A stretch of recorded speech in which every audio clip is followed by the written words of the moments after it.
वालेकुम मेरे प्यारे भैन भाईओ की हाल है। मैं उम्मीद करना सब प्यारे भैन भाई ठीक होंगे। ये मेरे भाइयों भैन भाइयों की मुहब्बत ने कि मैंने इतना प्यार दे रहे हो वीडियो तो मैं एक होर प्लाट तुहाडे लई 2.5 मरले का लैके हाजिर होया। इस मकान की दीवार के नाल अटैच है, यह गली है।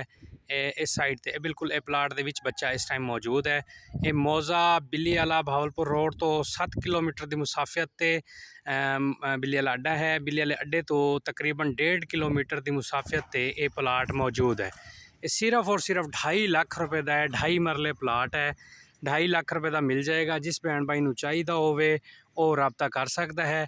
अलहमदुलिल्लाह अलहमदुलिल्लाह लोग कमेंट करते हैं कि कहते हैं कि भाई तुसी अपनी जगह का नाम नहीं दसदे, लोकेशन नहीं दसदे। लोकेशन बिल्लीवाला भावलपुर बाईपास मुल्तान वाले तो 7 किलोमीटर की मुसाफियत के उत्ते ये प्लाट मौजूद है। ये जिस भैन भाई नूं भी चाहिदा होवे मैं डिस्क्रिप्शन च नंबर ला देंगा और उसनों वो मेरे नाल रबता कर सकता है और ये प्लाट उन्होंने इंशाअल्लाह ये मकान भी बने हुए नाल ए देख सकते हो। ए देख सकते हो सारे मकान ही मकान ने इर्द गिर्द। ये अलहमदुलिल्लाह इस लोकेशन ते 14 फीट की गली है। 2.5 लाख रुपए का सिर्फ प्लाट है।